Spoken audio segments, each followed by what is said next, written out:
मांगने पर जहाँ पूरी हर मन्नत होती है, माँ के पैरों में ही तो वो जन्नत होती है। नमस्कार दोस्तों, स्वागत है आप सभी का हमारे YouTube चैनल प्रियंका ज्ञान गंगा में। प्रिय दर्शकों, आज की हमारी कहानी है जोरदार सबक। 85 साल की बूढ़ी सास को बहू रोज प्लास्टिक के टूटे हुए बर्तन में खाना देती थी, लेकिन एक व्यक्ति ने उस सास को ऐसा जोरदार सबक सिखाया कि बहू के छक्के छूट गए। प्रिय दर्शकों, इससे पहले कि हम कहानी को शुरू करें, यदि आपने हमारे चैनल को अभी तक सब्सक्राइब नहीं किया है तो कृपया सब्सक्राइब कर लीजिए, लाइक करिए, शेयर करिए और हाँ, पास में बने बेल के बटन को अवश्य दबाइएगा। आपका यह छोटा सा प्रयास हमारे लिए बहुत महत्व रखता है। तो चलिए शुरू करते हैं आज की कहानी। राधे श्याम जी के घर में बड़ा ही खुशी का माहौल है। उनके बेटे की शादी थी। आज उनकी बहू अपने घर से विदा होकर आ रही है। नई बहू के स्वागत के लिए तैयारियां चल रही हैं। आंगन को गोबर से लीपा जा रहा है, स्वच्छ किया जा रहा है। गांव की लड़कियां मुख्य द्वार पर रंगोली बनाने में जुटी हैं। राधे श्याम जी की पत्नी सरस्वती जी दयाद गोतिन से कहकर पूरी खीर बनवा रही हैं। घर में सब लोग अपने अपने काम में व्यस्त हैं, लेकिन घर की एक सदस्य जो घर की एक सुनसान कोठरी में गुमसुम बैठी हैं, सभी के क्रियाकलापों को देख रही हैं। दरअसल ये राधे श्याम जी की माता जी हैं। वैसे तो राधे श्याम जी अपने माँ को बहुत मानते हैं, लेकिन अम्मा की बहू उन्हें फूटी आंख देखना नहीं चाहती। वो तो राधे श्याम जी हैं, जिनके कारण उनकी अम्मा को दाना पानी मिल रहा है, वरना तो भगवान जाने अम्मा का क्या होता। अम्मा 85 साल की घर की वृद्ध व्यक्ति हैं।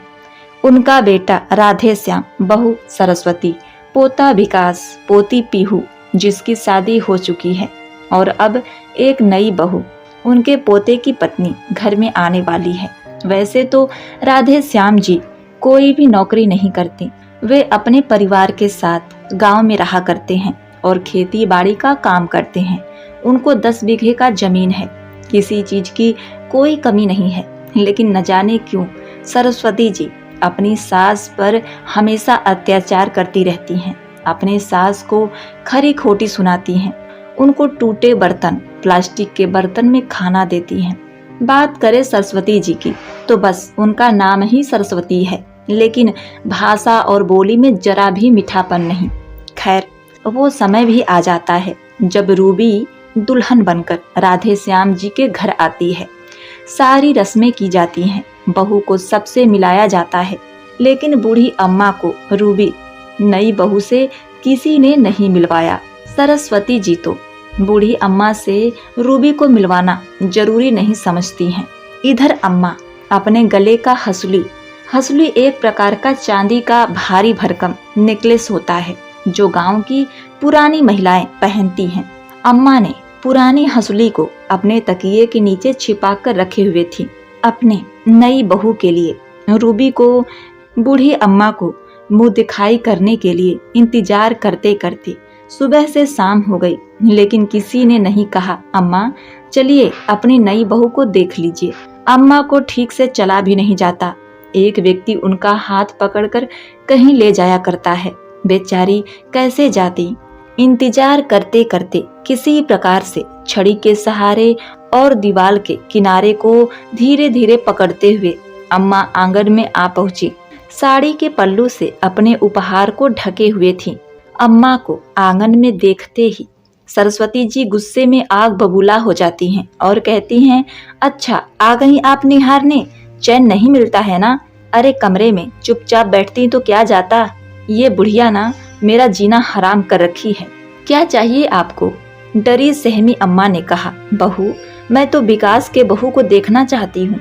तू मुझे बुलाने नहीं आई तो मैं खुद अपने कमरे से चली आई। अब क्या था। अपने बूढ़ी सास का हाथ पकड़कर लगभग घसीटते हुए उनके कमरे तक ले जाने लगी। तभी वहां पर विकास आ पहुंचा। बोला, माँ क्या कर रही हैं आप? दादी को दर्द हो रहा है, उनका हाथ छोड़िए, छोड़िए हाथ। कहते हुए विकास दादी को संभालता है। बूढ़ी अम्मा की आंखों से आंसू बहने लगती हैं। विकास अपनी दादी का पैर छूकर उनसे आशीर्वाद मांगता है और दादी भी अपने आंखों से आंसू पोंछते हुए पोते की बलैया लेती हैं, उसको आशीर्वाद देती हैं। अम्मा का हाथ पकड़कर अपनी पत्नी रूबी के पास लाता है और कहता है, देखो रूबी, ये मेरी अम्मा है, मेरी दादी माँ। इनका बहुत ख्याल रखना। बहुत ही सीधी सादी हैं, मुझे बहुत प्यार करती हैं, पर न जाने क्यों मेरी माँ उनसे हमेशा चिढ़ा करती है। सामने रूबी को देखकर बूढ़ी अम्मा फूली नहीं समाती और उसकी बलैया लेती हैं। चांद सी बहू को देखकर वे तृप्त हो जाती हैं।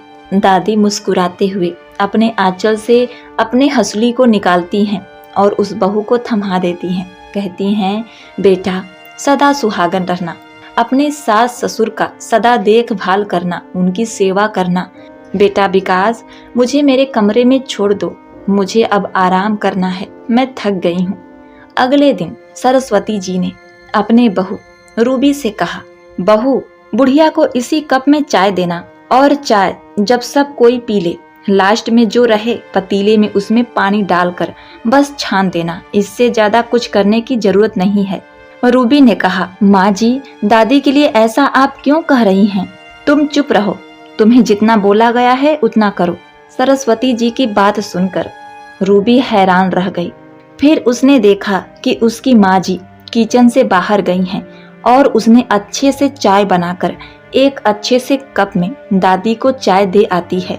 रूबी का आज पहला दिन था। वह नई नई दुल्हन थी। जब उसकी माँ जी को पता चला कि उसने अच्छे से कप में अच्छी चाय दी है तो उसे बहुत डांट लगाने लगी और सरस्वती जी ने कहा, तुम अभी अभी आई हो तो जानती क्या हो इस बुढ़िया के बारे में? यह बुढ़िया हमें बहुत परेशान की है, इसलिए हम इसको देखना नहीं चाहते। खैरियत है कि तब भी हम इसको खाना पानी दे रहे हैं, और इससे ज्यादा कर भी क्या सकते हैं। रूबी ने अपने सास सरस्वती जी से कहा, माँ जी, मुझे नहीं पता कि दादी ने क्या किया है क्या नहीं, पर मेरी माँ ने सिखाया है कि कोई भी कुछ भी कहे, कुछ भी करे, कितना भी गलत क्यों ना हो, हम उसके साथ गलत व्यवहार नहीं कर सकते। यह इंसानियत होती है। रूबी की बात सुनकर सरस्वती जी भड़क जाती हैं और कहती हैं, तुम मुझे अब इंसानियत सिखाओगी? कल की आई हुई आज लेक्चर देने लगी। जा जा अपना काम कर, खाना बना ले। ठीक है माँ जी, यह कहकर रूबी किचन में चली जाती है और खाना बनाने लगती है। तभी राधे श्याम जी ने अपनी पत्नी सरस्वती जी को बुलाया और कहा कि तुम मेरी माँ के साथ ऐसा क्यों करती हो? तुम भी तो एक माँ हो। सरस्वती जी कहने लगी कि आप चुप रहिए, आप जानते ही क्या है, आप तो नौकरी पर रहते थे और यह बुढ़िया हमें और हमारे बच्चे को बहुत परेशान करती है, इसीलिए मुझे आपकी माँ का शक्ल देखना अच्छा नहीं लगता, मुझे बिल्कुल भी पसंद नहीं। अगर आपको इतनी ही चिंता है तो आप खुद बनाकर अपनी माँ को खिलाया करिए और उनके साथ रहा करिए, हमारे साथ आपको रहने की कोई जरूरत नहीं। इधर राधे श्याम जी और सरस्वती जी आपस में झगड़ रहे थे और दादी ने इशारों में रूबी को अपने पास बुलाया और कांपते हुए हाथों से रूबी के सर पर हाथ रखा और कहने लगी, बेटा तुम सदा सुहागन रहो। फिर रूबी का हाथ चूम लेती हैं। अपनी सास को यह सब करते हुए सरस्वती जी ने देखा और बोलने लगी कि कल की आई हुई बहू आज इतनी अच्छी लगने लगी, हम क्यों नहीं अच्छे लगते थे तुझे बुढ़िया? दादी मुस्कुराते हुए बोली, अरे बेटा, तुम अपनी सास की बातों पर ध्यान मत देना, वह ऐसे ही बोलती है, इसलिए जैसा कहे तुम वैसा ही करो। रूबी एकटक दादी को देखने लगती है और उसके आंखों में आंसू आ गए। फिर दादी बोली, जा, नहीं तो तेरी सास मेरी वजह से तुझे खूब सुनाएगी। रूबी ने कुछ नहीं कहा और दादी का खाना खाया हुआ बर्तन उठाकर वहां से ले गई। इसी प्रकार से 2-4 दिन बीत जाते हैं। रूबी दादी का खूब सेवा करती है और दादी भी बहुत प्रसन्न थी। एक दिन विकास बाजार से समोसे लाता है और सबको बराबर बराबर बांटता है, लेकिन रूबी के लिए सिर्फ एक समोसे बचते हैं, तो उसने रूबी को वह समोसा दे दिया। अपनी कोठरी में बैठे बूढ़ी अम्मा भी सारी बातें सुन रही थी और उन्हें समोसे की भीनी भीनी खुशबू आ रही थी। वे समझ गईं कि घर में समोसा आया है, तो उन्होंने भी आवाज लगाते हुए कहा, अरे समोसे मुझे भी देना, मुझे भी बहुत मन कर रहा है। अपनी सास की बात सुनकर सरस्वती जी ने तुरंत अपने बेटे से कहा, रख छुपा के अंदर इस बुढ़िया को एक भी समोसे मत देना। यह बुढ़िया पहले खुद ही अकेले खाती थी, कभी हमें कुछ नहीं देती थी। यह सुनकर रूबी को समोसे खाया नहीं गया। उसने जैसे ही देखा कि सरस्वती जी कुछ काम से खलिहान में गई हैं, तो उसने झट से प्लेट में रखे हुए समोसे को अपने दादी माँ के पास ले गई और कहने लगी, दादी आपको समोसे खाने का मन था ना, लीजिए खा लीजिए। रूबी को देखकर समझ गई कि रूबी ने अपने हिस्से का समोसा उन्हें दिया है। तो दादी माँ ने कहा, तूने समोसे नहीं खाया ना। अब रूबी क्या कहती, धीरे से सर हिला देती है। दादी ने कहा, मैं तुम्हें जान चुकी हूँ, तुमने नहीं खाया है और यह लो आधे समोसे तुम खा लो और आधे मैं खा लेती हूँ। दादी बड़े प्यार से आधा समोसा रूबी को देती हैं। रूबी को तो समझ में नहीं आ रहा था कि दादी तो इतनी अच्छी हैं, उनके साथ इतना अच्छा व्यवहार करती हैं, फिर भी उनकी ही बहू उनके साथ ऐसा व्यवहार क्यों करती हैं।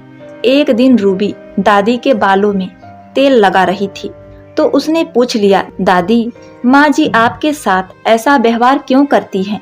दादी थोड़ी देर तक चुप रही, फिर बोली, उससे मैं कभी अच्छी नहीं लगी, और पता है बहू, जब कोई अच्छा नहीं लगता ना तो जिंदगी भर वह कांटा बनकर रह जाता है, बस यही बात है बेटा। लेकिन यह भी तो जरूरी नहीं कि हम सबको अच्छे ही लगें। और बोली, अब तू जा थोड़ा सा आराम कर ले, सुबह से तू काम कर रही है। दादी की बात सुनकर रूबी उनके कमरे का लाइट बंद करके अपने कमरे में सोने के लिए चली जाती है, पर उसे नींद नहीं आ रही थी। उसको ना सोता हुआ देखकर, उसे परेशान देखकर उसके पति विकास ने पूछा, तुम इतना परेशान क्यों लग रही हो, क्या दिक्कत है। रूबी ने कहा, नहीं नहीं मुझे कोई दिक्कत नहीं है, बस मैं इसीलिए परेशान हूँ कि माँ जी दादी के साथ ऐसा व्यवहार क्यों करती हैं। दादी तो इतनी अच्छी हैं, फिर भी ऐसा क्यों करती हैं। दादी सच में बहुत अच्छी हैं, फिर भी माँ जी ऐसा क्यों करती हैं। विकास ने कहा, दादी हमेशा से मम्मी को बहुत कुछ करके देती थी, लेकिन मम्मी को दादी का कुछ भी पसंद नहीं आता, ऊपर से दादी को और भी अधिक सुनाती थी। बस एक ही कारण से, वो ये है कि दादी उन दिनों बहुत बीमार रहती हैं और दादाजी के ना रहने के कारण पापा सारा पैसा दादी के इलाज में खर्च करते थे और उन्हें खाने के लिए सब कुछ लाते थे। बस यही बात मम्मी को अच्छा नहीं लगता। धीरे धीरे मम्मी दादी से बहुत नफरत करने लगी, जो कि अभी तक करती आ रही है। मैं बहुत कोशिश किया दादी को समझाने का, पर कुछ नहीं हुआ। कहते कहते विकास का गला रूंध गया। रूबी ने अपने पति विकास से कहा, अच्छा अब सब ठीक हो जाएगा, अब मैं आ गई हूँ ना, सब कुछ ठीक कर दूंगी। इसी तरह 1 महीने बीत जाते हैं। तो एक दिन रूबी ने अपनी सास से कहा, अरे माँ जी, क्या दिन भर अगल बगल घूमती रहती हो, घर का सारा काम कौन करेगा। यह सुनकर सभी भौचक्के रह गए। सरस्वती जी तो गुस्से के मारे आग बबूला हो गईं और उन्होंने कहा, तेरी हिम्मत कैसे हुई मुझसे ऐसे बात करने की। तभी रूबी ने फटे हुए प्लास्टिक के कप में चाय देते हुए बोली, चुप कर बुढ़िया, यह चाय पियो और काम पर लग जाओ। यह देखकर सरस्वती जी बहुत गुस्से में आ गईं और उन्होंने रूबी के ऊपर हाथ उठाना चाहा कि इतने में रूबी ने अपने सास का हाथ पकड़ लिया। क्या रे बुढ़िया, एक तो तू फोकट का बैठकर खाती है, ऊपर से तू मुझे तेवर दिखाती है। यह देखकर सरस्वती जी अपने बेटे विकास से चिल्लाते हुए बोली, विकास अपनी पत्नी से कह दे ठीक से पेश आए, वरना निकल जाए मेरे घर से। यह मुझसे जबान लड़ाती है और मुझे घर का काम करने को कहती है, मुझे टूटे फूटे प्लास्टिक के कप में चाय दे रही है।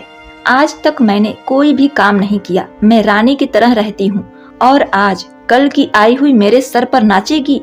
अपने सास की यह बात सुनकर रूबी ने कहा, वाह माँ जी वाह, आज तक आप यही करते आ रही हैं और अब आपके साथ यही सब हो रहा है तो आपको इतना बुरा लगा। जरा सोचिए, अगर दादी भी आपके तरह सास बनके आपको धक्के मारकर घर से निकाल देती तो आज आप ऐसे नहीं होती। दादी की अच्छाई थी कि वह आपको पलटकर कभी कुछ नहीं कहती थी, वरना आप सम्मान के लायक नहीं हैं। अपने बहू के मुख से यह बात सुनकर राधे श्याम जी ने कहा, देखा सरस्वती, आज बहू ने तुझे बिल्कुल सही सबक सिखाया है। तूने मेरी देवी जैसी माँ को बहुत सताया, आज ऊपर वाले ने न्याय भेज दिया है मेरे बहू के रूप में।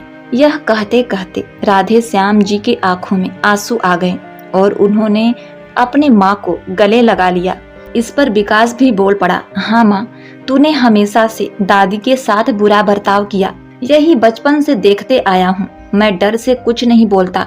तूने हमेशा से दादी के साथ बुरा बर्ताव किया है, यही बचपन से देखते आया हूँ और मैं डर से कुछ नहीं बोल पाता था। मैं तेरे डर के कारण ही कुछ नहीं कर पाता दादी के लिए, लेकिन आज मेरी पत्नी ने यह सब करके मेरा सारा डर खत्म कर दिया। इसीलिए मैं आज अपनी दिल की बात कहता हूँ। प्लीज माँ, दादी के साथ ऐसा व्यवहार मत करो। विकास हाथ जोड़ते हुए अपने माँ से बोला। यह सब देखकर सरस्वती जी की भी आंखें खुल गईं। उन्होंने कहा, हाँ, मैं बहुत बुरी हूँ, इसीलिए आज मेरे साथ कोई खड़ा नहीं है। बहू, आज तूने जो किया बिल्कुल सही किया। न जाने मैंने अपने माँ जैसी सास के साथ कितना बुरा सलूक किया। मेरी सासू माँ मुझे बेटी समझकर सब कुछ सहती गईं। यह कहते हुए सरस्वती जी अपनी सास का पांव पकड़कर रोने लगी और उन्होंने अपने सास से माफी मांगा। सरस्वती जी को यूं माफी मांगते हुए देखकर बूढ़ी अम्मा का दिल पसीज गया। उन्होंने उसे माफ किया। उन्होंने कहा, बहू, अगर सुबह का भूला शाम को घर वापस लौट आए तो उसे भूला नहीं कहते। तुझे अपने गलती का प्रायश्चित हुआ, यही मेरे लिए बहुत बड़ी बात है। मुझे बेटी नहीं थी, मेरा सिर्फ एक बेटा था। आज मुझे भगवान ने बेटी दे दिया। बहू, आज मैं बहुत खुश हूँ। मैं बहुत सुकून के साथ भगवान के पास जा सकती हूँ। दादी की यह बात सुनकर सभी की आंखों से झरझर आंसू बहने लगते हैं। सभी उस घर में अब प्रसन्न थे। उस घर में एक बूढ़ी बुजुर्ग को उसका असली सम्मान मिलता है। प्रिय दोस्तों, घर के बड़े बुजुर्ग ही घर का सम्मान होते हैं। तो आप भी अपने घर में किसी भी बुजुर्ग के साथ ऐसा व्यवहार होता हुआ देखें तो उसका कड़ा विरोध करें और उस बुजुर्ग व्यक्ति का मदद करें, उसकी सहायता करें, उसका सहारा बने। प्रिय दोस्तों, उम्मीद करती हूँ यह कहानी आपको बहुत पसंद आई होगी। अगर आपको यह कहानी पसंद आई है तो आप हमारे वीडियो को एक लाइक अवश्य करिएगा और आपका कमेंट पढ़ना हमें बहुत अच्छा लगता है, इसलिए आप अपनी राय कमेंट में जरूर लिखिएगा कि आपको यह कहानी कैसी लगी। आपका जीवन मंगलमय हो, इसी कामना के साथ आपसे विदा लेते हैं। मिलते हैं नेक्स्ट वीडियो में। नमस्कार।